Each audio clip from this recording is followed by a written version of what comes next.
bien pequeña. Voy a saludar a los que veo aquí en la cámara.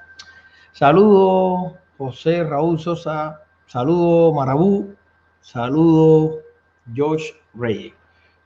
Compartan esta directa si pueden. Va a ser una directa cortica. Vamos a hablar un poquito de historia. Vamos a decir unas cuantas cosas que no la han dicho los historiadores, que no la dicen quienes el sistema educacional cubano no lo dice. El sistema educacional cubano miente al respecto. Y entonces, pues, vamos a hablar un poco de historia de Cuba. ¿Y de qué vamos a hablar específicamente? Bueno, voy a hablar de el ataque a Palacio Presidencial y Radio Reloj. Yo quería haber hecho esta directa un poco más extensa, pero no tengo casi tiempo, en el sentido de que hay una directa que quiero ver hoy, hay una página que quiero ver hoy, y empiezan a las 9 de la noche, hora de Florida, que sí, que a las 8, nada más que dispongo de media hora, y vamos a ver si ya en otro momento la haremos un poquito más larga. Vamos a hablar de ataque a Palacio Presidencial y la toma de Radio Reloj. Según en los libros de historia de Cuba, la mayoría de todos los cubanos, saludos Marucha Alfonso, la mayoría de todos los cubanos, conocen que en la historia de Cuba que leyeron en secundaria, no recuerdo bien, sinceramente, y quiero que me disculpen, la historia de la primaria, no la recuerdo bien, pero me imagino que es el mismo tono, es el mismo hilo de desinformación de la historia. Pero sí recuerdo que lo que era secundaria básica y preuniversitario, más o menos viene siendo lo mismo. El cubano conoce que el ataque a Palacio Presidencial fue realizado por el Directorio Revolucionario, encabezado en este caso por José Antonio Echevarría, más conocido como Manzanita, presidente de la Federación Estudiantil Universitaria. Vamos con esta realidad. Eso es totalmente falso. El ataque a Palacio Presidencial no lo hace el Directorio Revolucionario 13 de marzo. El Directorio Estudiantil, disculpe. No lo hace los jóvenes de la universidad, no lo hace el Directorio Estudiantil. ¿Quiénes hacen el ataque a Palacio Presidencial? Bien, amigos míos, la verdad es que el ataque a Palacio Presidencial lo llevan a cabo jóvenes del Partido Auténtico Revolucionario Auténtico. Esa es la verdad. La juventud del Partido Revolucionario Auténtico, juventud y no juventud, porque ahí participó de todo, fueron los que hicieron la acción militar del ataque a Palacio Presidencial. Ahora bien, a diferencia del asalto a Cuartel Moncada, el ataque a Palacio Presidencial sí hubo armamento militar y fue coordinado completamente para asesinar, porque vamos a empezar a mencionar las palabras, a asesinar a Fulgencio Batista y Saldívar, el presidente de la República en ese entonces. Bueno, dictador, sí, dictador. Ahora bien, para los que no entienden, y esto vamos a hacer un poco de conjetura histórica, ¿quiénes participaron en el asalto a Palacio?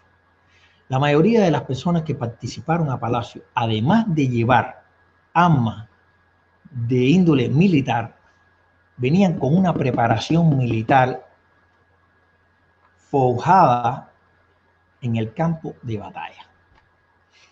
¿A qué me refiero específicamente? Me refiero a que muchos de estos participantes en el asalto a Palacio Presidencial habían combatido del lado de los comunistas, del lado de la República, en España, en la Guerra Civil Española o la Guerra Republicana Española, como ustedes la hayan estudiado. Ahí encontramos a los hermanos Menoyo Gutiérrez, ¿sí?, que después abrió el frente en el Escambray y que en un principio no se sumó a las direcciones ni de Raúl ni de Fidel, mucho menos del Che. Eso no se lo dicen ustedes en la historia de Cuba, pero lo estamos diciendo de aquí. En ningún momento los jóvenes universitarios fueron los que asaltaron Palacio Presidencial. Ahora bien, ¿quiénes tenían conocimiento del asalto a Palacio Presidencial? ¿Lo sabía Fidel? Sí, lo sabía Fidel. ¿Lo sabía la CIA? Sí, lo sabía la CIA. Y estaba muy bien enterada de todo. ¿Lo sabía Batista? Sí, lo sabía Batista. Ese cuento en la historia de que Batista estaba dentro del Palacio Presidencial, esa historia de que Batista se fue por una puerta secreta en el Salón de los Espejos, todo eso es totalmente falso. ¿Estaría Batista realmente dentro del Palacio Presidencial? Un hombre que sabía de la operación que se estaba gestando, un hombre que sabía que lo iban a atacar. Déjenme darle algunos detalles de que Batista sabía de que lo iban a atacar. ¿Ustedes recuerdan el Palacio Presidencial? ¿Ustedes lo recuerdan? Bien. El Palacio Presidencial tiene a un costado, que da para Zuleta, no, para Zuleta no, disculpen, para lo que es Monserrate, ¿sabes? Toda esa calle del lateral de atrás del preuniversitario José Martí de La Habana Vieja, toda esa calle completa que pasaba por la panadería donde hacían pan, pasa por la Zaragozana, pasa entre la manzana de Gómez y Obispo, toda esa calle es Monserrate. Pasa entre el cine Actualidades y el cine Bacardí, pasa frente al antiguo edificio de DTI, pasa en un costado de la parte del Museo de Bellas Artes, del Museo de Memorial Granma, antiguamente un parque muy lindo, famoso, con una gran escultura, que era el parque de Alfredo Saya, que lo tumbaron para hacerle el monumento a Memorial Granma, eso fue un desastre. Bueno, esa parte que va de La Habana en busca a la bahía, que pasa por el costado del palacio, es el Monserrate. Y el otro costado, que viene del túnel, de la salida del túnel, la entrada del túnel de La Habana, que pasa por al lado de la Embajada de España o Consulado de España, que va al Parque Central, esa es Zulueta. Ok. En esa entrada por Monserrate hay una entrada a Palacio Presidencial. Por ahí entraba Batista en su auto cuando iba a Palacio. La inteligencia del Partido Revolucionario Cubano miraron el carro de Batista entrar, pero lo que no hay confirmado en ningún lugar es si Batista realmente entró a Palacio o no entró a Palacio. ¿Por qué digo esto? Porque dentro del Palacio Presidencial no había ningún trabajo de inteligencia del grupo del Partido Revolucionario Cubano que asaltó el Palacio Presidencial. ¿Por qué digo que Fulgencio Batista sabía que iba a haber un ataque? Porque de la noche a la mañana, para los días previos al ataque, al 13 de marzo, en la entrada principal del edificio se habían apostado sacos de arena con una ametralladora calibre 50 que no se acostumbraba a estar en el lugar. Quiere decir que eso es una señal de que Batista sí conocía de antemano que lo iban a atacar. El pueblo de Cuba nunca estuvo preparado para una acción como esa, ni apoyaba una acción como esa, porque los hechos posteriores a Palacio demostraron que por lo menos el pueblo habanero estaba más con Batista que con los golpistas. Y eso no se lo van a decir en la historia de Cuba, muchachos. ¿Ok? Ahora bien, se produce el ataque a Palacio.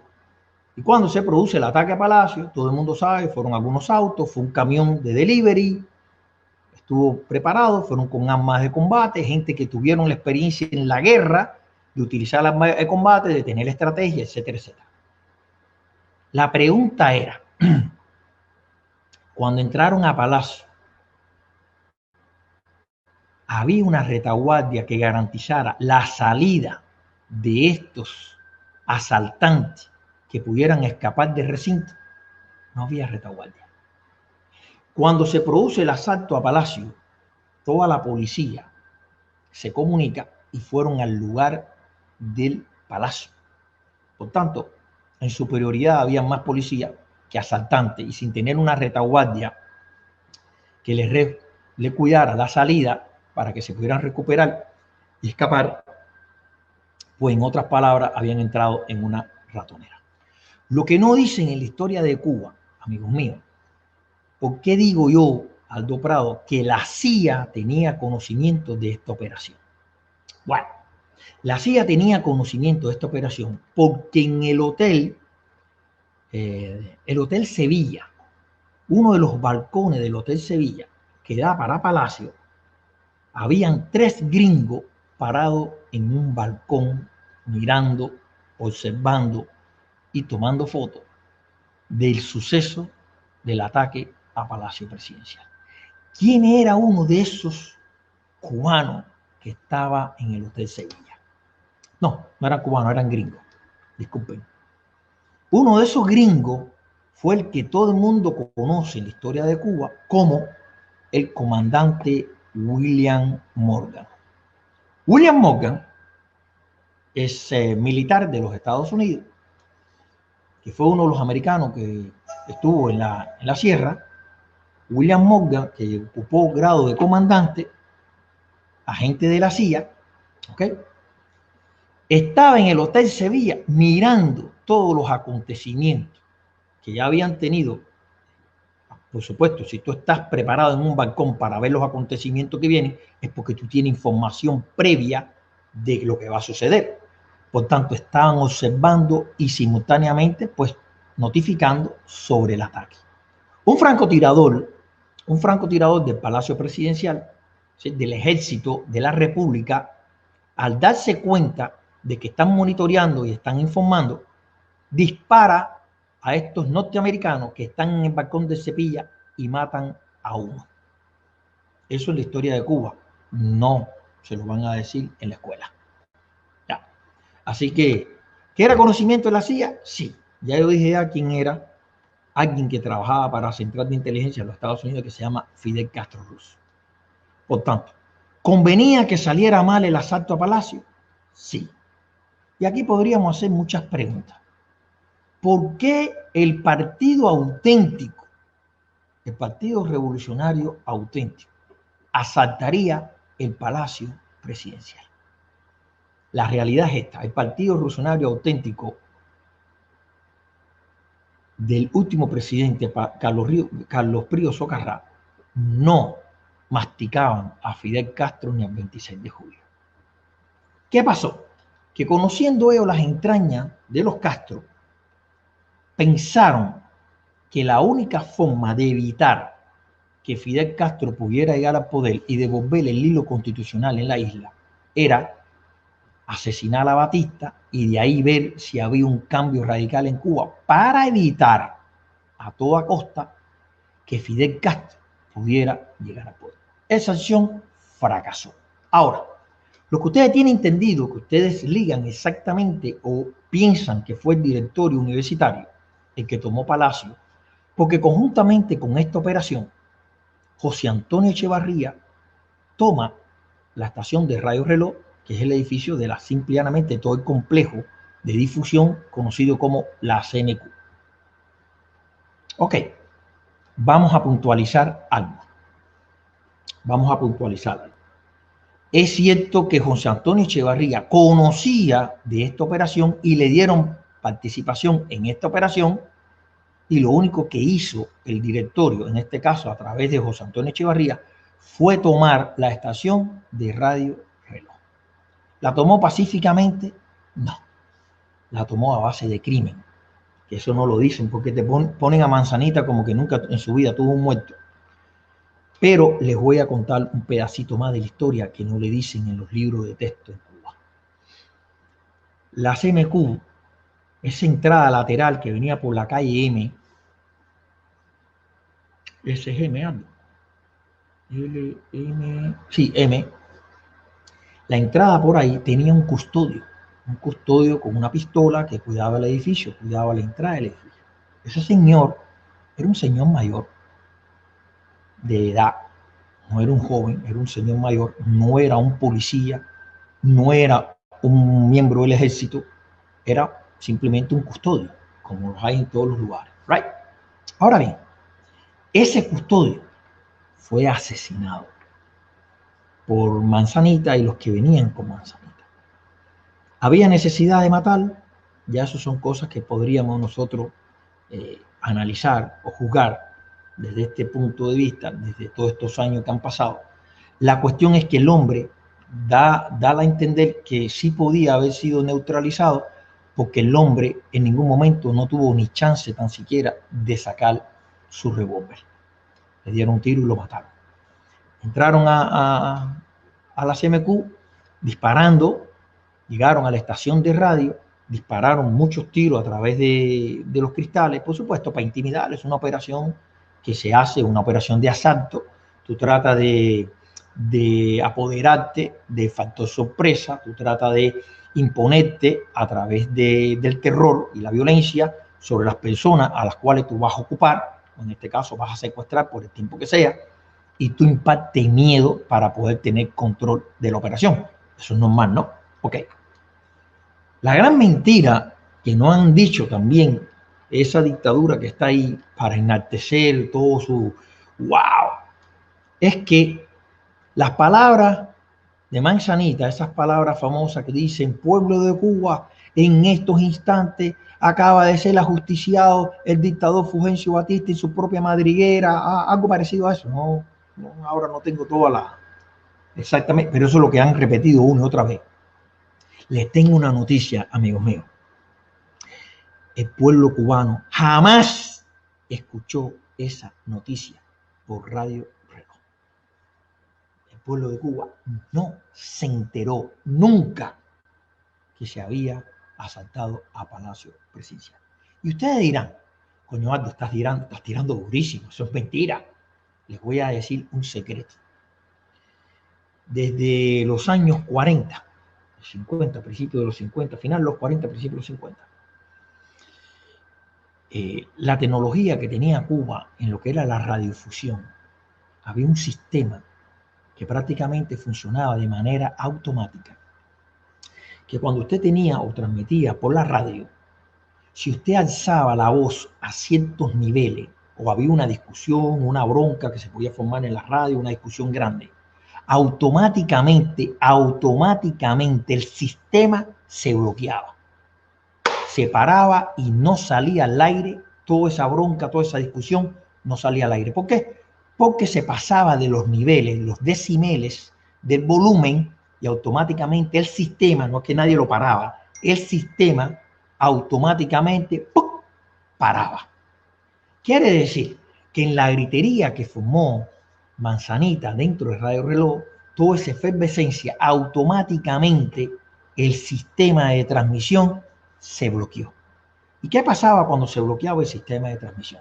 Todo lo que tú decías se iba y se reflejaba en una cinta que quedaba grabado. Por eso hoy podemos escuchar todo lo que dijo Manzanita, pero eso que nosotros podemos escuchar es de la cinta donde se grabó. El pueblo de Cuba nunca se enteró con Manzanita que se estaba atacando a el Palacio Presidencial. Así que vamos a hacerle honor a la historia. Esto es honor a la historia. Todo lo que se ha derivado a partir de eso es manipulación neta. No hay otra. Ahora bien, sale Manzanita, que esto no lo han dicho tampoco en ninguna parte. Sale Manzanita de Radio Reloj, y cuando sale, habían llegado ahí en 2 autos. Cuando sale, nada más que hay un auto. El otro auto se había ido. Y por coincidencias de la vida, el chofer que estaba en el carro esperando a Manzanita no era el chofer de Manzanita. Cuando José Antonio Echevarría pregunta por su chofer, este le dice, se fue en el otro auto. Yo soy el que te voy a manejar. Detalle con estos, amigos míos. Manzanita no manejaba. Manzanita no tenía licencia. Manzanita no sabía manejar. A Manzanita lo movían para todas partes. Nunca manejaba. Ya. Sale de la CMQ, llega al semáforo de 23, dobla derecha. Porque déjenme explicarle una cosa. Hoy ustedes caminan en el Vedado y ven que la mayoría de todas estas calles tienen un solo sentido. L baja, M sube y así un solo sentido. En ese tiempo, en la década de 50, todas esas calles tenían dos sentidos. ¿Ok? Dos sentidos. ¿Ya? Quiere decir que L, frente a La Habana Libre, frente a Colina, L tenía dos sentidos. Llega a Manzanita con el chofer a 23, doblan derecha en 23 y cuando llegan a L, doblan izquierda. ¿Buscando qué? Ok. Buscando la Universidad de La Habana. Pasan por la Universidad de La Habana, doblan frente, en la esquina de la Universidad de La Habana, prácticamente frente al Hotel Colina, doblan como quien va para Calixto García. Ahí está la entrada, la única entrada posiblemente que tiene la universidad. Para entrar en auto está por ahí, está por ese costado.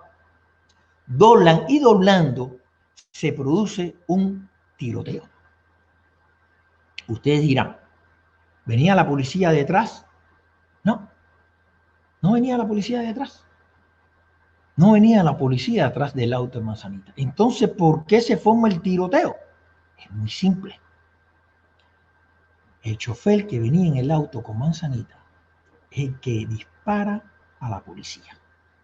¿Y cuál sería el sentido de disparar a la policía? La mayoría de la policía en ese tiempo andaba en los autos, muchos con una ametralladora que nosotros pensamos que es Thompson, muchas no eran ni Thompson, era otro modelo. En otro momento les voy a decir con exactitud, pero era parecida a la Thompson. Y casi siempre, déjenme decirle algo, casi siempre los autos de policía, en la policía de Cuba, en esa época, andaban 2 policías por auto y a veces 3 policías por auto. Se produce un tiroteo. Fantástico. Y yo les voy a hacer una pregunta. ¿Fue casual ese tiroteo? ¿O ese tiroteo fue simple y llanamente con la intención de quitarse a Manzanita de en medio? Eso se lo voy a dar a ustedes para que ustedes piensen. Les voy a dar trabajito para que busquen. Porque hay una cosa histórica.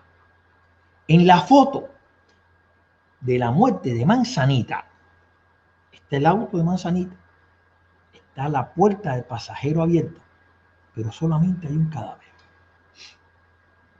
Es de José Antonio Echevarría. ¿Y dónde está el cadáver del chofer? Porque si la puerta del auto está abierto por la parte del pasajero, porque Manzanita no manejaba, este detalle se lo estoy dando, quiere decir que Manzanita sale por el asiento del pasajero, lo matan ahí y cae en la calle. ¿Okay? ¿Y el chofer dónde está? Porque déjeme decirle, no fue en la entrada misma de la universidad. No fue en la entrada de la universidad. Fue mucho antes de llegar a la universidad. ¿Por qué tiroteo? ¿Por qué mata a Manzanita nada más? ¿Y dónde está el cadáver del chofer? ¿Habrán mandado a matar a Manzanita? ¿Quién habrá mandado a matar a Manzanita, que era un líder estudiantil que arrastraba un pueblo? Por lo menos todo el sector del estudiantado universitario y no universitario. ¿Habrá sido una operación que le convino a Fidel quitárselo del medio? ¿Habrá sido una operación donde a la CIA le habrá convenido quitarse a todos los que le pudieron hacer sombra en un momento determinado a Fidel Castro? Porque es una casualidad que en todo ese tiempo se fueron quitando toda la gente que eran líderes de verdad. José Antonio Echevarría, después Frank País, todos fueron cayendo uno por uno. Los grandes líderes de la clandestinidad cubana. Right. ¿Por qué Manzanita iría a la Universidad de La Habana? Para todos los que hablamos que es cierto que la Constitución fue violentada por Fulgencio Batista por un golpe de Estado, les voy a dar algunos tips. Muchas cosas de la Constitución del 40 estuvieron funcionando, muchas leyes se mantuvieron funcionando, como por ejemplo la Federación Estudiantil Universitaria. La Universidad de La Habana tenía autonomía universitaria. Un logro que se logró en el gobierno de los 100 días con Antonio Guitera de Holmes como secretario de Gobernación, que se logra la autonomía universitaria, estoy hablando de 1934, la derogan después del derrocamiento de Batista. ¿Y por qué? Les voy a explicar por qué. La Universidad de La Habana tenía una policía propia para cuidar la universidad. En la universidad la policía estatal, la policía de la ciudad, no podía entrar ni tenía jurisdicción sobre el recinto de la Universidad de La Habana. Quiere decir que Manzanita se hubiera escondido ahí, la policía jamás podría haber entrado, ni el ejército tampoco podría haber entrado. Eso tenía autonomía universitaria. Autonomía universitaria que Fidel la tira por piso, porque sabe que si no controlaba el estudiantado, estaba perdido con todo lo que estaba haciendo. Eso fue una de las primeras cosas que hizo Fidel. Tumbar la autonomía universitaria y tumbar la Real Federación de Estudiantes Universitarios. Matan déjenme ver si puedo enseñarle esta foto, amigos míos, un momentico. Ok, déjenme venir aquí, voy a venir aquí y voy a enseñarle algo. Voy a enseñarle algo aquí.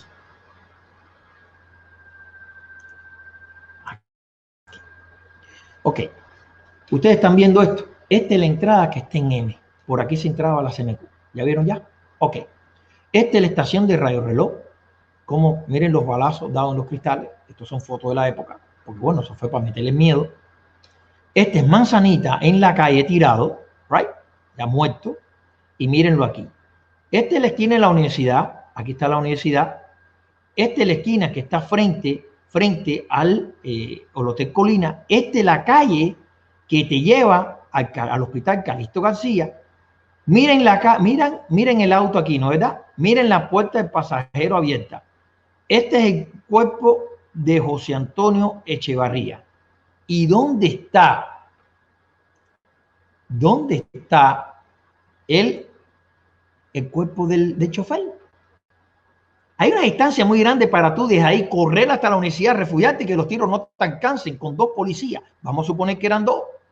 Con par de ametralladora. No creo, ¿verdad que no? Entonces, ¿dónde está el chofer que le conducía a Manzanita? ¿Dónde está? Ya. Entonces, hay que tener en cuenta que lo posible de todo es que fue traicionado. Yo lo entiendo como una traición y se lo quitó alguien de en medio que tenía muchas pretensiones de quitarse todas las sombras posibles de líderes que le pudieran en un momento determinado arrebatar el liderazgo que quería lograr. La mano de Fidel Castro está detrás de todo eso. Yo espero que ustedes hayan entendido eso.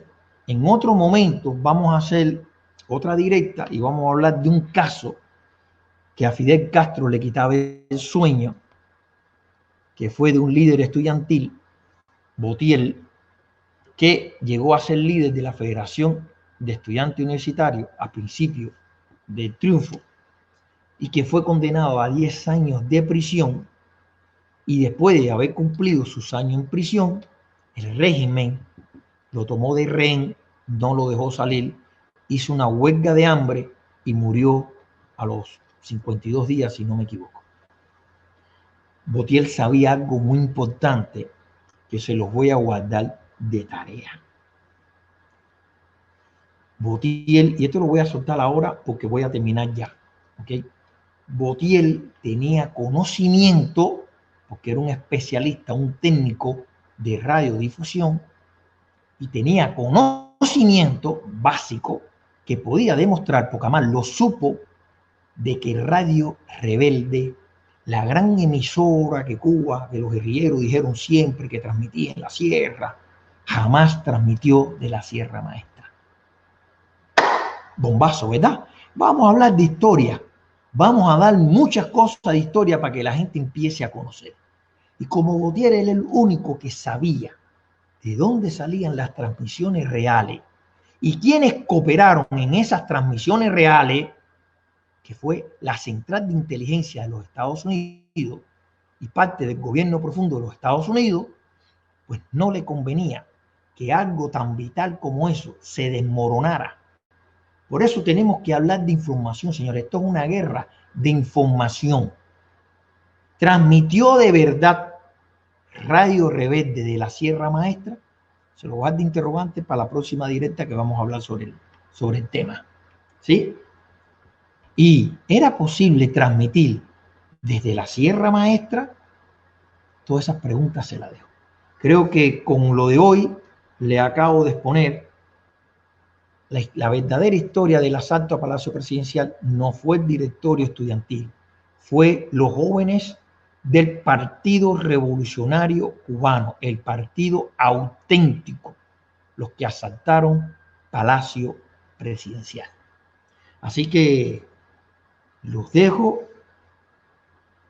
Pasen una buena noche. Me hubiera gustado extenderme más, pero quiero ver algo que me invitaron y seguimos hablando de historia en el decursar de todo este tiempo. Creo que este mes, que es el mes en que nació la hiena de Cuba, vamos a hacer un mes de hablar de mucha historia, de hablar la verdad de muchas cosas de historia, los mitos de Fidel, el Yategrama, el Moncada. Vamos a hablar de muchas cosas porque es importante que el cubano entienda que lo engañaron, que lo manipularon.